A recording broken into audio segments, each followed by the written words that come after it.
Okay, good morning, everybody. Welcome to our weekly webinar hosted by Reveres Academy and Cambodia Chamber of Commerce and curated by Up Your Game 2016. Okay, today what are we talking about? I'm glad to be presenting how storytelling makes your presentation more powerful. Okay. You can find us on our social media, Reveres YouTube and Telegram. So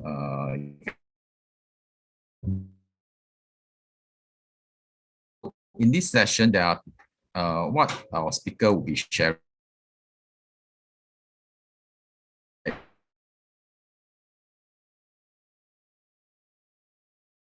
storytelling powerful media, so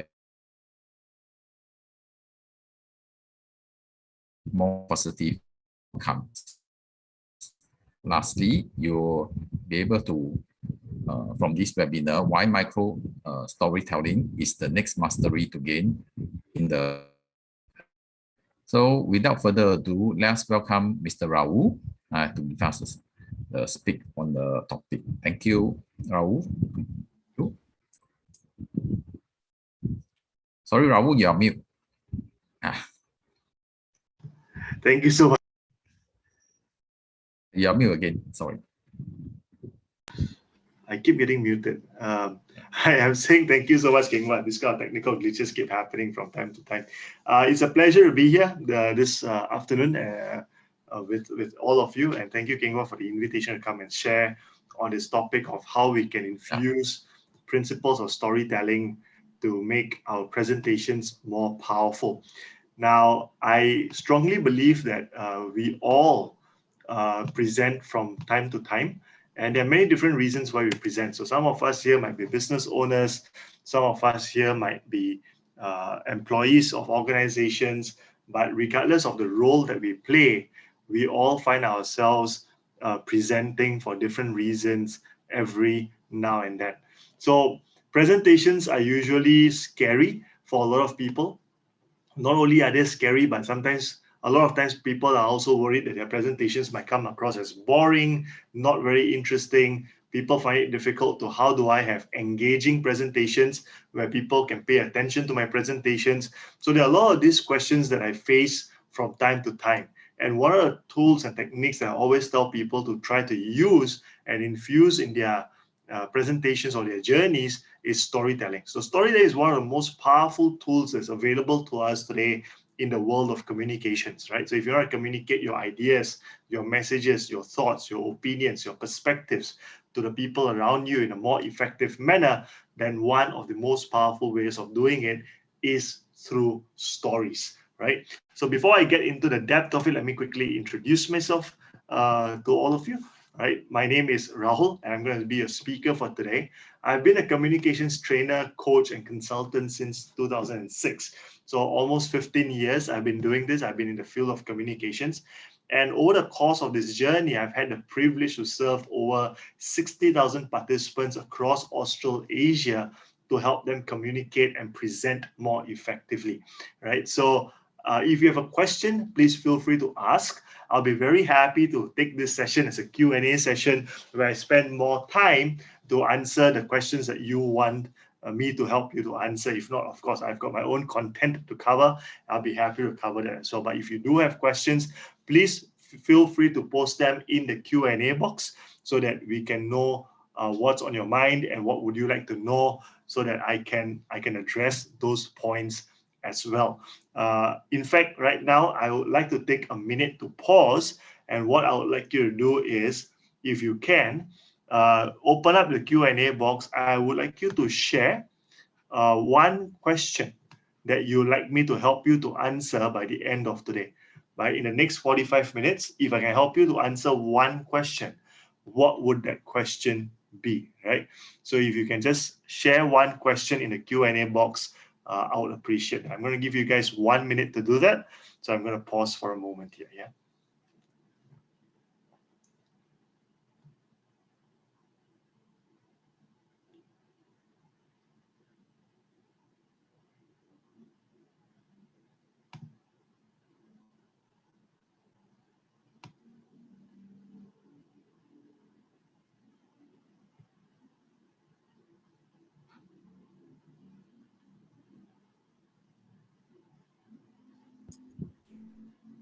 think it may be easy for them to do it in the chat box. Yes. Okay, so you Chat can box, also you can also send your questions in the chat box, all right, guys, if you prefer that. So either the chat box or the Q&A box, whichever is easier for you. So I've got one question in a Q&A box from Janvibol Kim. The question is, how do you do good communication? So definitely I'll be helping you to answer this over the next 45 minutes. Maricel Manoza is asking, what are the best ways to recapture the attention of those who started to drift away in the middle of the presentation? I think this happens a lot of times in presentations. Yeah, people are, especially long presentations, right? I mean, it happens to us as well. Sometimes we don't mean to be rude or mean, but when somebody is going and talking nonstop for 15, 20 minutes, our attention drifts away, right? Our attention will drift to what do we want to have for lunch. Our attention will drift to, what are the emails I need to reply to. Our attention will drift to what are the other things I need to settle at home. So our attention always drifts. So this is a real problem. Let's see how we can use storytelling to address this. Rota is asking how to make the first impression for the audiences. All right, so let's see whether we have some time to talk about first impressions too. All right, that'll be an interesting topic for us to cover. Do we have more questions coming in, guys? Please feel free to send more questions out. If you have a question that I can help you to answer by the end of today, please send your questions in. We have had 3 questions so far. And we have 14 attendees. Come on, guys. I'm sure you guys signed up with some expectations, right? So please ask the questions so I know what exactly you have on your mind. Don't be shy.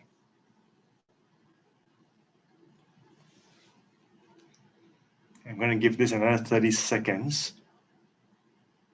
You can either type out your questions in the chat box or you can type your question out in the Q&A box, whichever you prefer.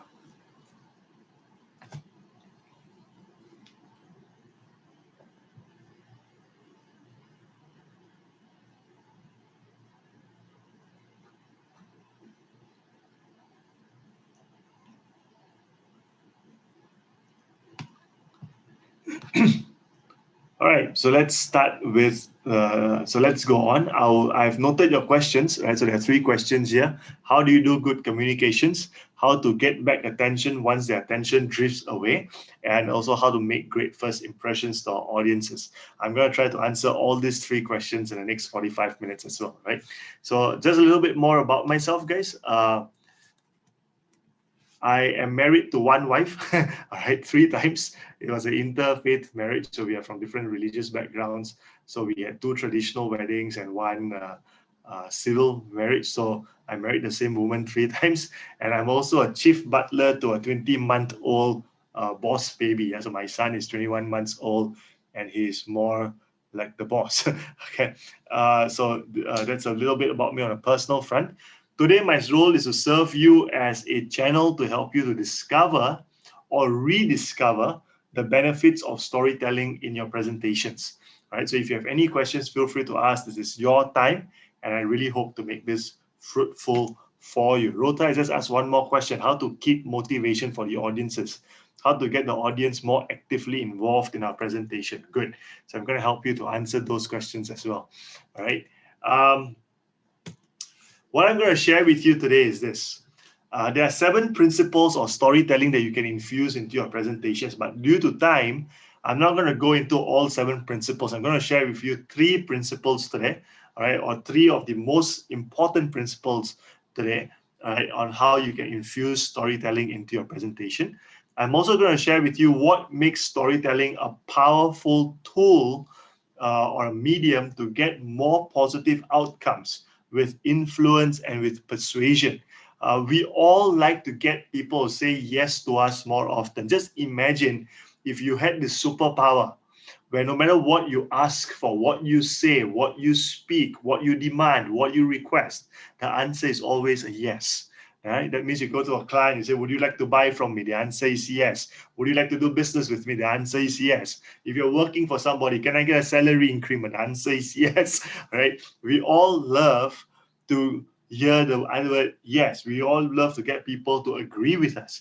But the question is, how do we get people to agree with us? So today we're going to get to look at how to use storytelling as a tool to help people agree with us, to get positive outcomes with influence and persuasion. So there's a second thing we're going to talk about today. And the third thing that we're going to talk today is why micro storytelling is the next thing to master in the next decade. All right. So beyond storytelling, the normal storytelling, the ordinary storytelling that we may all already know, beyond that, all right, further to that, how is micro storytelling the next thing to master? What is micro storytelling and how is it the next thing to master? So there's a third thing I'm going to share with you this morning. All right. So let's quickly get started into our journey for today with the first storytelling principle that I want us to learn about.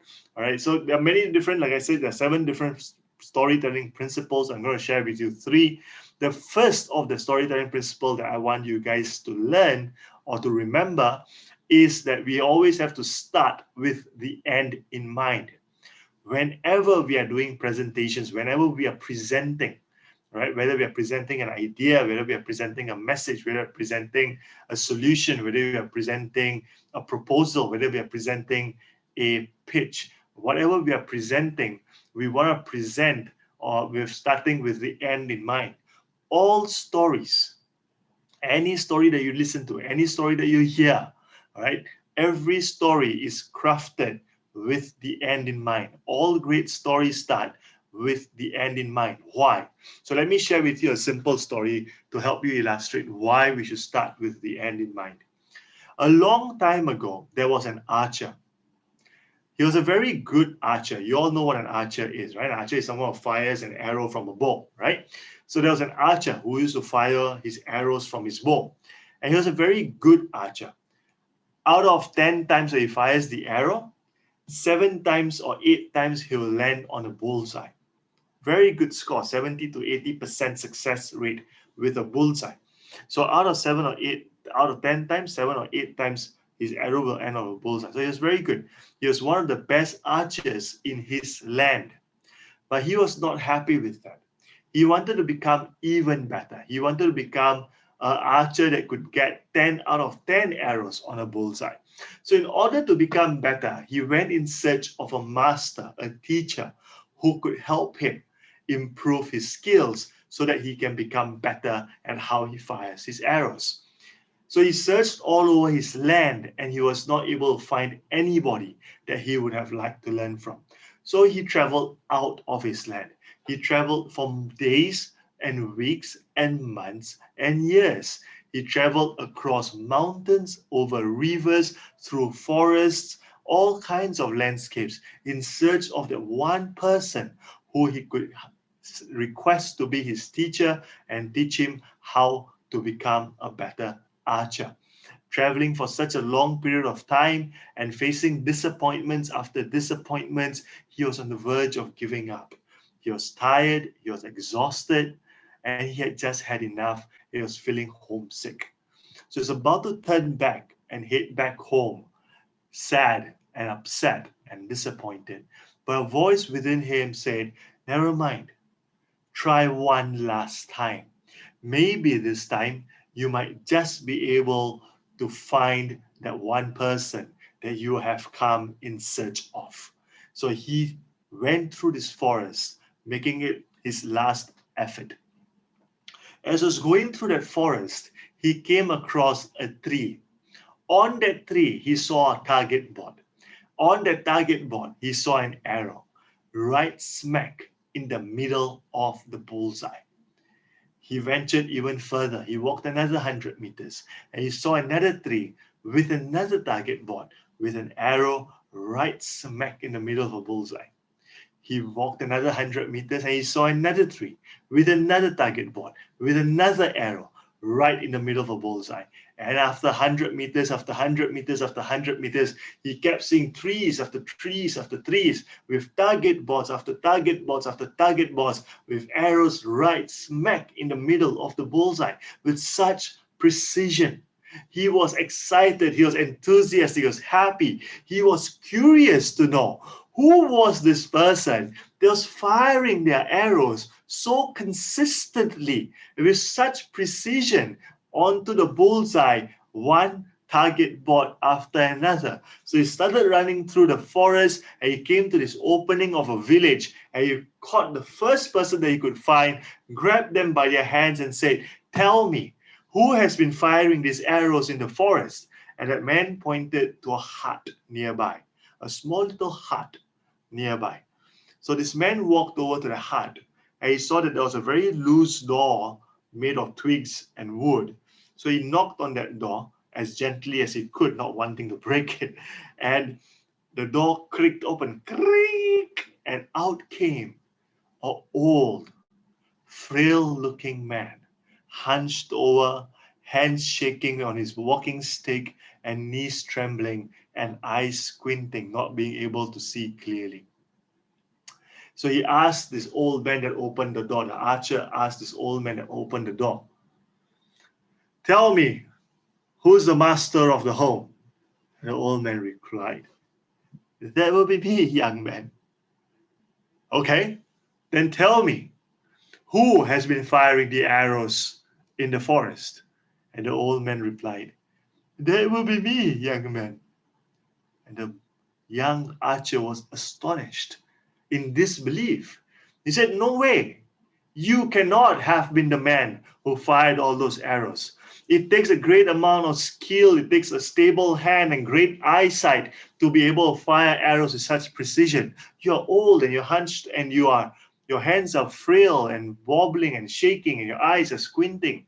How could you have fired the arrows with such precision?" And the old man responded, "Young man, you saw the arrows in the bullseye, but you did not see how they got there." And the young man asked, "What do you mean?" And the old man said, "Very simple, young man. I fired the arrows first, and wherever they landed, I painted the target boards around the arrow. And that way, my arrows were always in the middle of a bullseye." You see, folks, we are all like that old man. We are all like the young archer. We are all hoping to fire arrows that hopefully land on a bullseye. But we don't know where exactly the arrow is going to land. We don't exactly know whether it's going to land on a bullseye. The bullseye in storytelling context or the bullseye in a presentation context is, what does the audience need to know? That's your bullseye. What does the audience need to know? What do the audience want to know? So that's your end point, being able to convey a message or an idea or a pitch or a proposal or a request in a manner that the audience can relate to it, can receive it, can understand it, needs to hear it or wants to receive it. That's your end point. That's your bullseye. Now, a lot of us are going through our presentations hoping that it lands on where the audience wants it to land. But what the old man did was he actually established where the end point is. He actually established where that bullseye is supposed to be, and then he built his narrative. That is when he built his presentation around that core message, around that end point. So we always want to know what is the end point of our presentations. Start with the end in mind. There are many reasons why we would want to present, so clarity of why we are having a presentation helps us to navigate it purposefully and meaningfully. Here are a few reasons that you want to present just for your reference. So you can have many other reasons, but these are some reasons why you want to present. You could present to introduce yourself, your company, or your products and services. For example, you're talking to a new customer, a new stakeholder, a new prospective client. So you present to them to introduce yourself, your company, your products and services. You may want to present to build consensus and alignment. You have a new project you want to launch. You have a new idea that you want to get people on board in your organization. You present to your internal stakeholders, your bosses, your management, your colleagues, your partners, your other department people, to build consensus, to get them to agree with you, to get them to see why your idea is such a great idea and be willing to support your idea. So to build consensus and to build alignment. Another reason why you likely present is to challenge a perspective or a belief. Maybe you are a young person in your organization and you're frustrated or you're fed up with how things have been going on the same way for a long time, and it's not improving. So you want to change the way people think. You want to change existing beliefs. You want to get people to try new ways of doing things. So then you want to do a presentation on why they should take that new approach. So you may want to present to challenge an existing perspective or a belief. You may, of course, want to present to share an idea, or you may want to present to convey an important message. Right? Sometimes you have something important to say to people, so you may want to do a presentation to convey that message to the people that you want to convey that important message to. So principle number 1 of storytelling is start with the end in mind. Begin with the end. All right. The second principle of storytelling is know your audience. Right? People are only interested. Okay, people are only interested in the content that applies to them. How does this matter to me? How is this relevant to me? How is this making any difference to me? Right? So people are only interested in the content that applies to them. Right? So it's very important that when we start by first knowing our audience. Right? So stories are always told with a specific audience in mind. You cannot have one story that works for everybody. Different people are interested in different stories. Children are interested in Little Red Riding Hood. Adults might be interested in another kind of a story, right? So stories are always told with a specific end in mind. For the story to work, it must incorporate vocabulary, events, characters, setting, conflicts, visualizations, and sensitivities that will resonate with their audience. You must know what are the different language vocabulary that our audience get excited by. Some people get excited by the word free. Some people get excited by the word bonus. Some people get excited by the word food, right? So you must know what is it that your audience is interested in terms of language vocabulary. What kind of events move your audiences, right? What kind of characters do your audiences like? What kind of setting or conflicts are they very familiar with, they can relate to, they can relate with? How do they see things? How do they visualize things, right? And what are some things that are sensitive that you should not be talking about? Or if you do talk about it, you should talk about it with a lot of care, a lot of tactfulness, right? So you want to take care of all these things. So what are some things about your audience that you need to know? All right, there's some things that you need to know is, so you see on the left-hand side in the box, PPV, right? So what does PPV stand for? PPV stands for, let me just type that out for you, yeah? So it's easy for you. So the first thing you want to know is pain. What are their pain points? Right? You want to know what their pain points are. Okay. The next thing you want to know is you want to know what are their pleasure points. Right? What are their pleasure points?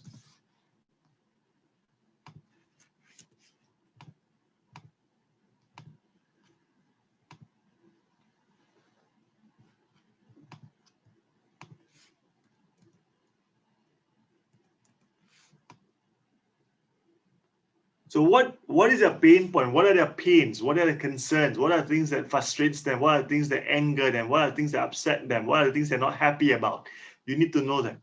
What are their pleasure points? What are their aspirations, their vision, their dreams, their hopes? What makes them happy? What makes them motivated? You got to know that, right? So what are their pleasure points?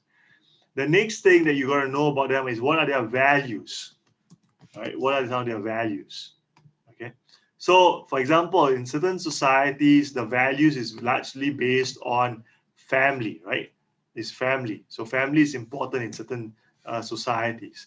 So, the values are of piety, right?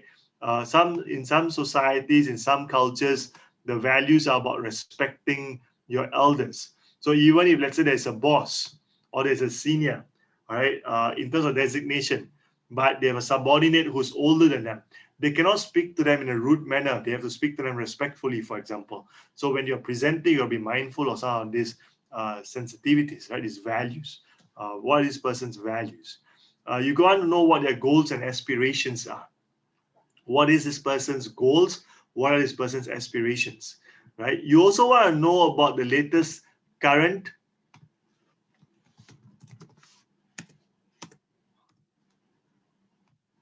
You want to know about the latest current, guess what the next word is? Affairs, right?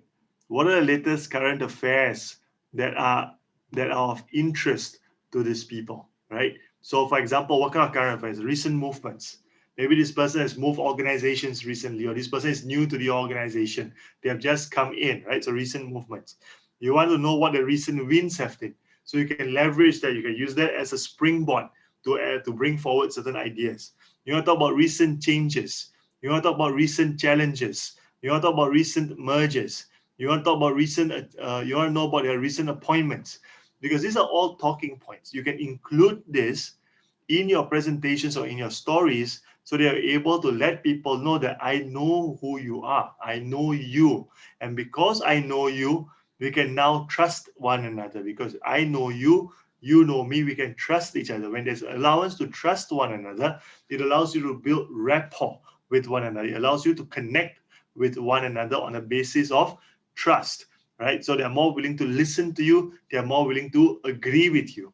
We are more likely to like people and agree with people who are like us, right? We are more likely to agree with people or like people who are like us. So in our presentation as presenters, if we want our audience to support us, to pay attention to us, to agree with us, right, to align with us, we must first show that we are similar to them.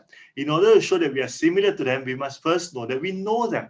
We know about them. We have been interested in them, right? So when you know some of these things and you can mention some of these things, you can highlight some of these things in your presentations, it makes the audience feel like you care about them, you are bothered about them, you're interested in them, and therefore they are more willing to connect with you, right?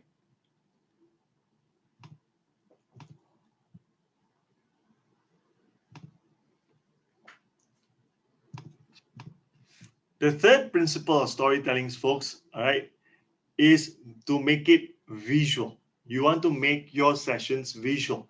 The more visuals you can add in your stories, the more visuals you can add in your presentations, the more effective your presentations will be. Remember, you always prefer to watch a movie, right, to see things than to just hear someone narrating, which is why all over the world, television and cinema has become more popular than radio, which is why a lot of people still prefer to read books than to listen to podcasts. Of course, podcasts have been increasing in popularity in recent times, but it's still a very small group of people as compared to those who prefer to listen to maybe TED Talks, for example, or watch YouTube videos, for example, right? So visuals are important.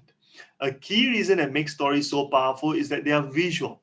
Even the stories that are narrated orally are often crafted to paint a visual image on the canvases of their audience's minds. Storytellers use any and every tool available to them to bring their stories to life through powerful visualization that helps to create an emotional connection. We want to connect with people emotionally at the heart level, not just at the brain level, at the heart level. Because where are decisions made? If you want people to say yes to you, if you want to make people agree with you, where is it that decisions are made? A lot of people think that decisions are made at the rational level, at the logical level, at the head level. They are not. Decisions are always made based on feeling, based on how do I feel towards something? How do I feel about something? That's what helps me make my decision. Decisions are always made with emotions, but then we use our rationality, we use logic, we use our brain, we use thinking, critical thinking to justify our decisions. So when if you are men in the room, when your wives go shopping, they are never shopping because they are thinking whether this is necessary. They always buy first, and after they have bought the goods, they have the handbag, the shoes, the makeup, the clothes. After they have bought their things, that's when they start to rationalize whether I need it or not. Same thing for us as well, for men as well. When we want our Xbox, or when we want our PS4, or we want the latest Apple device, we always go and buy first, and then we think on our way back home how to justify why we bought this. All right, then we start justifying our reasons for having made the purchase. Yeah. So some frequently used visualization tools would include videos. Right, so you can use videos in your presentations. You can use photos and pictures in your presentations. You can use animations. You can use infographics. You can use charts, diagrams, graphs.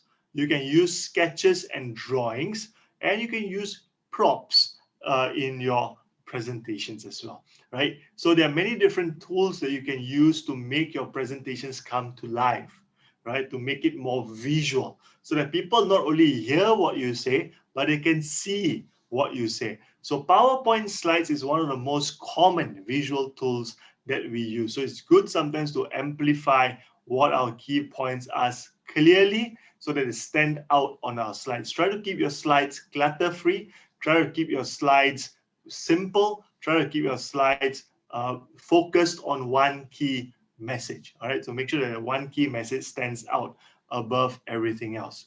All right, so the more visual your presentations are, the more visual your stories are, you'll find that the more engaged your audience is, the more effective you are in delivering your message to your respective audiences. All right, so it's important that we make our presentations visual. All right, now if I don't have videos, if I don't have photos, if I don't have animations, if I don't have infographics, if I don't have charts and diagrams and graphs, if I don't have sketches and drawings and props, then how, in that case, can I still make my presentation visual? What if I only have verbal delivery? Then how do I make my presentations visual? So that's when you use the power of words to frame a picture in your audience's mind. So for example, I'm going to tell you a story, right? Now, I live in an apartment block here in Singapore. And one day, late at night, about 2 a.m. in the morning, early in the morning at 2 a.m., I was walking home. I was walking home towards my apartment block. I looked to the left-hand side where there's a big football field, right? This is at 2 a.m. in the morning. The sky is pitch dark, save a few stars and a little moon, full moon in the sky, right? So I see this I see this football field. And I noticed something strange in this football field near my home. So I paused to just take a look for a moment, right? I was intrigued, I was curious as to why is this happening at 2 a.m. in the morning, in the middle of the night. So what was it that I saw? I saw that at such an unearthly hour, at 2 a.m. in the morning, in the middle of a football field, there was this lady standing with long hair, very pale looking, wearing a long red dress, doing absolutely nothing but standing very still, staring straight up at the full moon in the sky. I was in wonderment. I was curious. Why is this lady with long hair, pale looking, long red dress, standing still and looking straight up at the full moon in the sky at 2 a.m. in the morning? So I stood there for a while and I observed her just to see whether there's anything stranger that I would notice. And after a couple of minutes, after 1 or 2 minutes of observing her, I saw that she took a step forward. As she took that step forward, as she put her feet back on the ground, her heels snapped and she fell forward on her face. Ouch.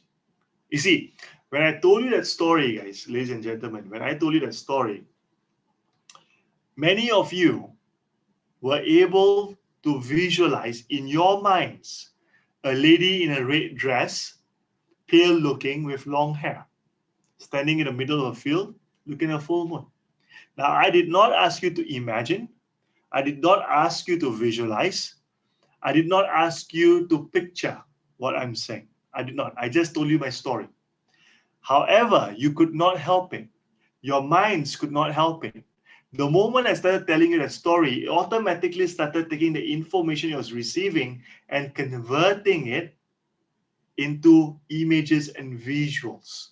When you were experiencing these images and these visuals, you felt connected to the story. You felt connected to the character in that story. Now, I can now use the connection to bring you on my story journey or my presentation journey, right? So what I can do is I can now tell you the lady got up and she moved across the field limping one step at a time. As she limped across the field, she came to a puddle of water.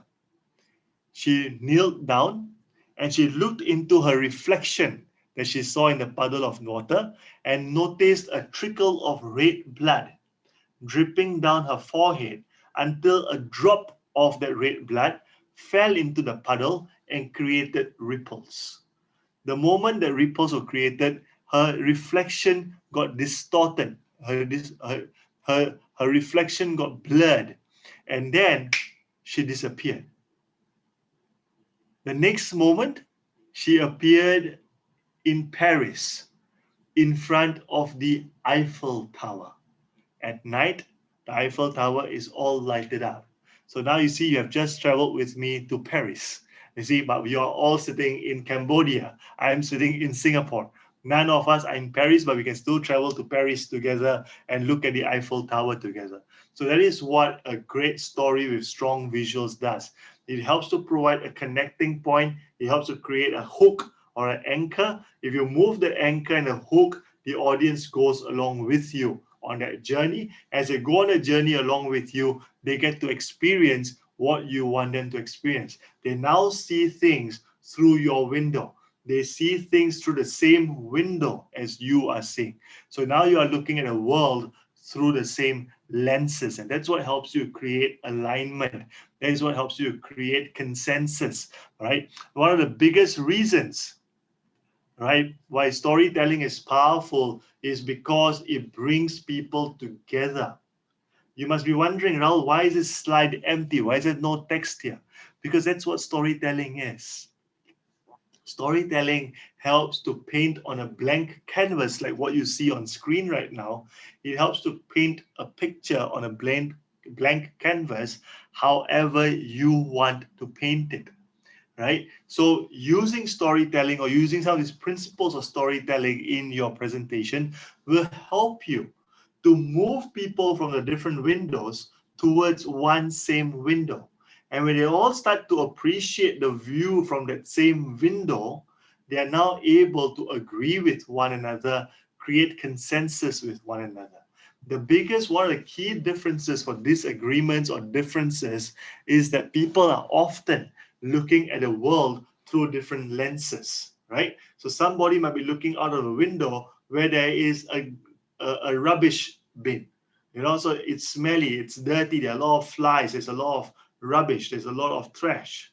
Another person is looking out at a window, a different window on a different side of the room, where outside there's a park. So that's tranquility. There's breeze, there are flowers, there are birds chirping, there are children playing, there are old people taking a stroll, there are couples walking hand in hand. So it's beautiful, right? It's tranquil. It's nice. On the other side of the room, right, there is nothing. There's a blank wall. There's no rubbish bin. There's no park. Right in front of the window, there's a wall. So there's nothing to look at, right? So there's no view. So different people, when they're looking at different parts of the window and someone says the view outside is great, the other person is saying, no, there is no view. And the other person is saying there is a view, but it's a horrible view. That's a bad view. And then they'll fight. They'll disagree about who is right. But everybody is right. Everybody is right from the windows that they are looking out at the world.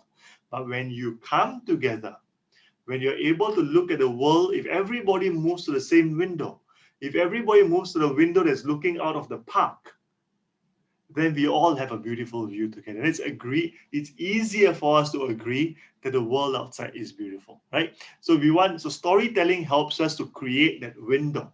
When we tell people a story in our presentations, a story about how wonderful things can be if this idea is put into action, a story about how much they will benefit from taking on your solution and your services, a story about how great your product is, where you can tell them stories that they can see, they can resonate with, they can relate to, that is in line with what their experiences are, that is in line with what they want to hear, right? When there's a clear end in mind, when you tell them stories like that, you allows people to agree with you much more easily. And that is what makes storytelling powerful. It bridges differences, it narrows the gaps, it gets people onto the same page so that you can now establish alignment. With alignment, consensus becomes a lot easier.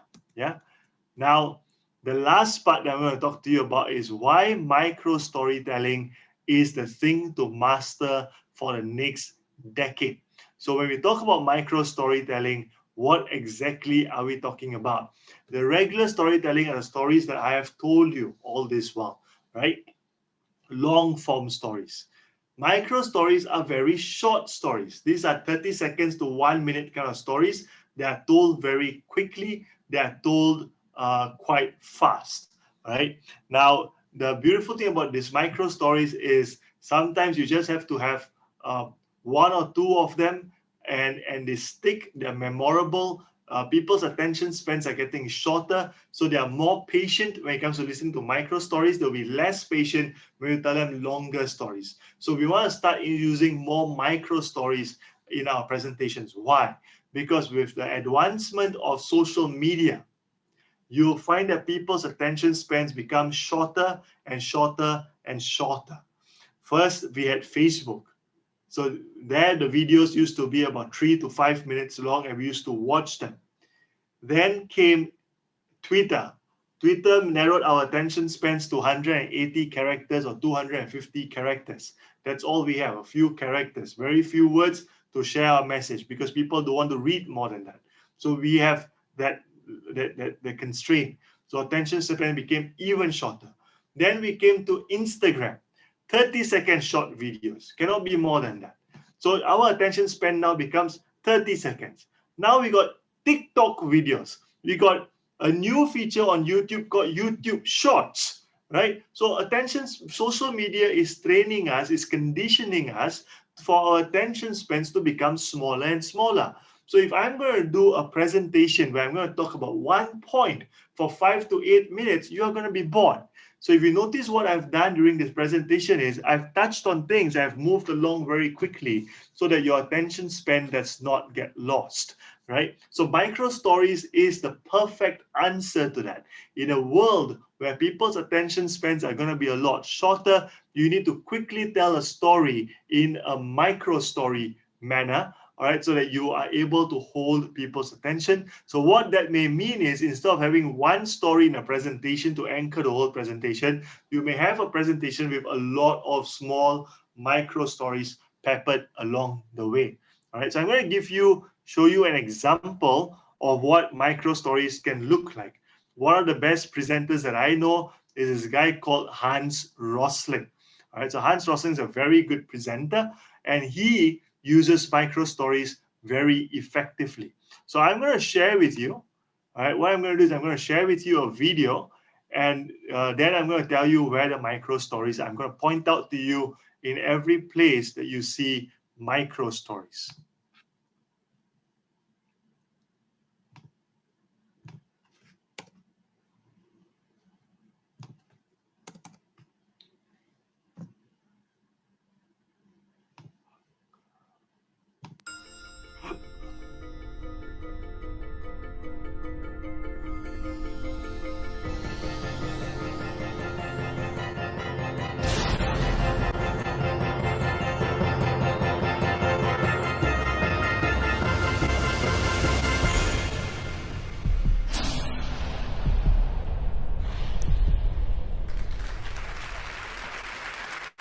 About 10 years ago, I took on the task to teach global development to Swedish undergraduate students.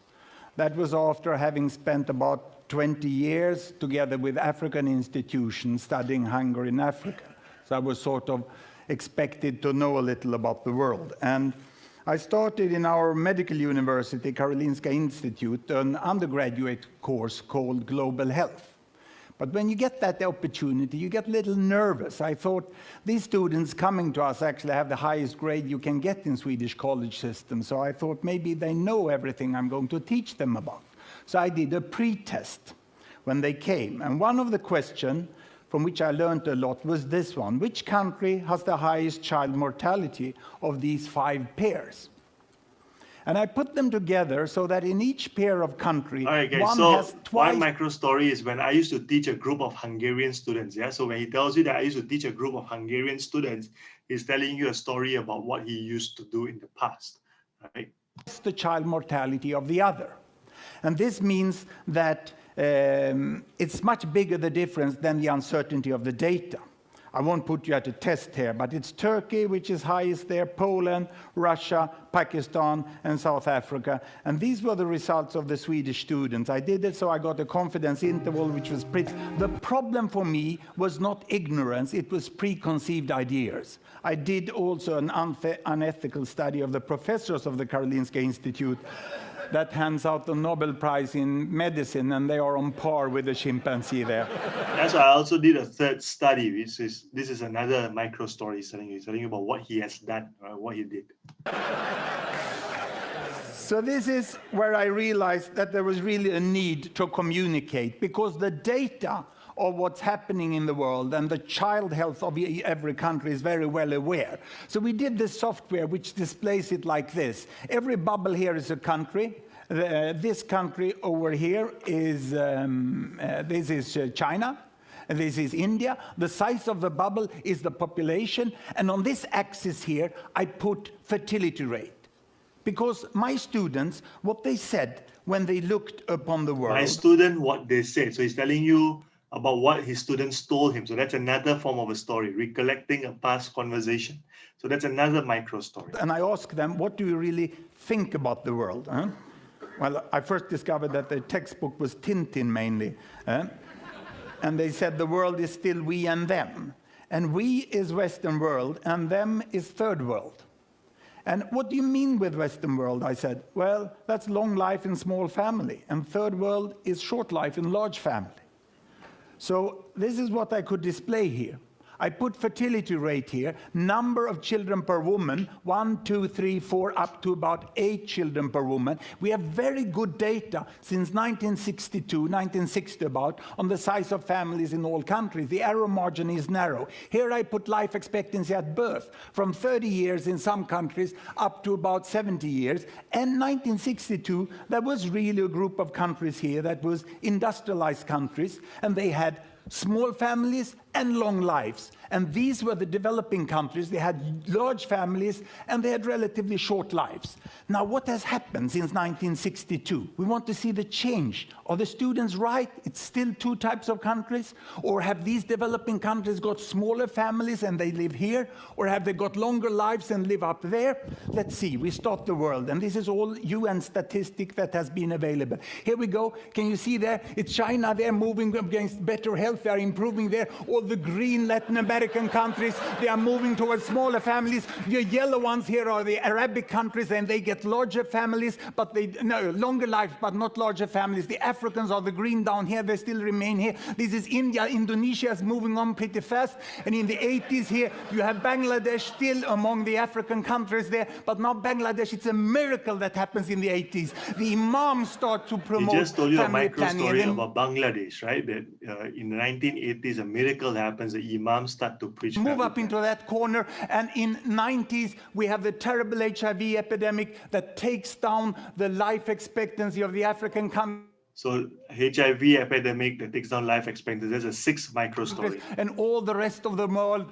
moves up into the corner where we have long lives and small family, and we have a completely new world.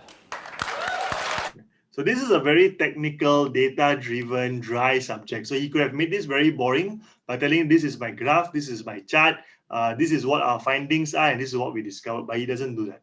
He tells you short micro stories along the way to make it interesting, to make it engaging, to also give you context and reason and purpose behind everything that he's sharing with you. So in that short period of time, in about, we have seen about 4 or 5 minutes of this video, he has already told you 6 micro stories.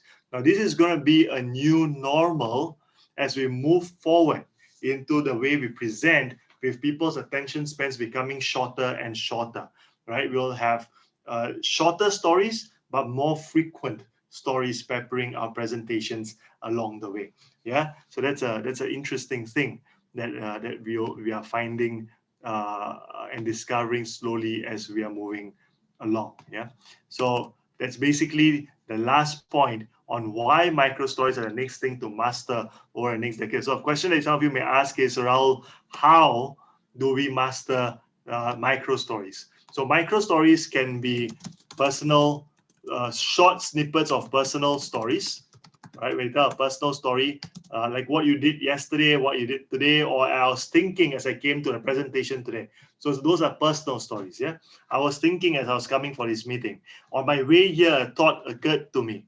You know, I encountered a good observation last night that made me change some of the things I want to share with you today.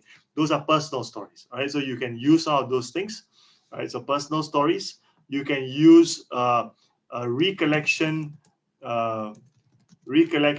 of conversations. So you saw Hans Rosling doing that in his session just now, right, where he recollected conversation with his students. I asked my students, and this is what they told me. So you can do the same thing. You know, just the other week I was talking to my boss, and my boss said this. So that's a story. That's a micro story on its own, right? Or I was talking to another client last week, and they told me how much they've benefited from using our products and services. So that's a conversation, but through that conversation, you're putting a point across, you're giving a testimonial. So that's a good micro story to use. All right. Current affairs. Sometimes when you say that, you know, because of COVID, we have had to rechange some of the things that we do. Now, I'm not telling you the whole story about COVID, how it started, when it started, what was the impact, what was the damage. But because it's current affairs, it's in the news, it's everywhere, people know about it. So it becomes very powerful. Just mentioning that current affair, just mentioning that news, just mentioning that headline helps the audience to complete the rest of the stories in their minds themselves, so that you don't have to tell the whole story. Because sometimes the murder happened, right? So you can say, you remember what happened last week with that murder story? Yeah, so that the world is not safe anymore. So you don't have to tell the whole murder story. You just have to remind people of that murder. Do you remember that murder? Oh, yes, I remember. Okay, you move on. So the story is already told, because the audience, when they think about that murder, they'll remember, or they'll remind them of the entire story associated with that murder. So even without you telling that story, the story is conveyed to the audience. So that's current affairs. When you are able to leverage on current affairs or mention current affairs, things that are in the news, things that are in the headlines, that helps you tell a micro story very quickly as well. Yeah. Case studies, all right, very quick case studies, or recollection of past events can also be a good micro story, like what Hans Rosling did when he told you about the imams that promoted family planning in the 1980s, and then when he told you about the African HIV or AIDS pandemic. All right, he's telling you basically things that happened in the past or quick case studies, and that recollection becomes a part of a micro story as well. So any of this you can use, all right, as good tools or good formula for micro storytelling, but you need to get used to this. All right, so instead of having one big story, you have many small stories spread out over the course of your presentations, so that people remain engaged, people remain interested. All right, so just like how I have told you a few stories today as well. I told you the archer story. I told you a story about a lady in a red dress. Right, so I told you a few stories today as we went along the way, and hopefully that helped to keep your attention as well. All right, so these are the three things. So 3 principles of storytelling. Start with the end in mind. All right, make it visual. All right, that's the second thing that you want to probably remember.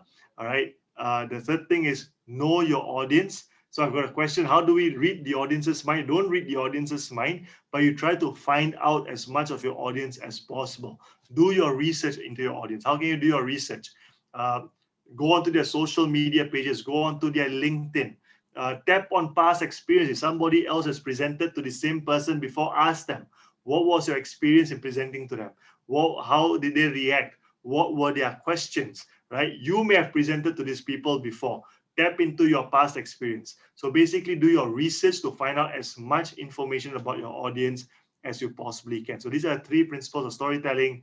Plus, we talked about why it's so powerful, the fact that it's able to bring people to look at the world through the same window, all right, align differences, and lastly, why micro stories are powerful. And we looked at 4 different tools that you can use for micro storytelling, right? So I hope you have found this session useful. There are a couple of questions that you guys have asked. I'm not sure whether we have time to answer those questions quickly. I'll let King Hwa decide that. So back to you, King Hwa. Hi. Thank you, Rahul. Probably I would say that probably you can answer 1 or 2 questions. Okay. Audience. Yeah, thanks. All right. So let me answer the questions that have already been asked. Guys, I just answered the question by Jan Vibol on how to read audience's mind. I hope that was useful. The next is how to keep motivation for the audience, how to get the audience more actively involved in our presentations. There are 2. The one thing that you can do to keep them motivated or keep them interested is to start with answering, why is this presentation important to you? If you remember at the start of my presentation, I started with, a lot of times we find presentations dry and boring and we do not know how to keep our audience's attention. So I was telling you a problem that you face in your organizations or while you're presenting. And because I told you that, you may be, actually, yes, that's correct. I do face that problem, so I want to listen to this. So when you're able to tell your audience why this presentation is important or why they should be listening to this presentation, they are more likely to pay attention to it. So start your presentations with a clear sense of purpose or why this presentation is important. When you answer that question early in your presentations, people are more likely to remain motivated to listen to you. That's one quick tip. There are many tips, but just to keep it short, I'm going to give you that one quick tip. The second part is how to get the audience more actively involved. Tell stories, because stories automatically engage people, because the moment you tell a story, right, and people start visualizing your story, they're now involved in that process because they're journeying that with you. So psychologically, emotionally, they're now involved, they're invested in the presentation. So storytelling helps you to actually do that. So that's a very good question. And the answer is something that we've already talked about for the last 1 hour, actually. All right, so I won't go too much in depth, but if you want to know more, you can always reach out to me. I'll help you to do that. How to be a good communicator. And the important thing to be a good communicator is to start with the end, know exactly what your end message is. All right. And after that, keep it short, keep it concise, keep it succinct, keep it to the point. Try not to do things for the sake of doing things. Try not to make it too complicated. Try to make it as simple as possible. So if there's one tip I can give you to be the best communicator, is this: keep it simple. Right? There are a lot of people who come and tell you a lot of strategies, a lot of techniques, a lot of this, a lot of that. Remember, simplicity is best. The simpler you make it for your audience to understand you, the better it is going to be. All right, so keep it simple. That's the most effective way of being a good communicator. All right, so I think I've answered most of the key questions so far. That's what they say about the keys. Keep it short and sharp. Yeah, keep it short and sharp. Yeah. The keys theory. Keys theory. Okay. I guess we don't have much time. It's about 12:05 now. Okay, thank you all for joining our webinar. And I hope you have get something out of it. And as we said, we have a personal image enhancement at the end of the month, whereby there'll be a 2-day course. Please sign up if you are interested, and we hope to see you there. Yep. And of course, we are having also fortnightly our webinar whereby we have other courses that is available to you. Yep. Okay. Thank you, Rahul, for your talk, and thank you everybody for joining. We hope to see you soon. Yep. Thank you. Thank you. Okay, we'll end this webinar. And hope you stay safe and and have a good weekend. Thank you.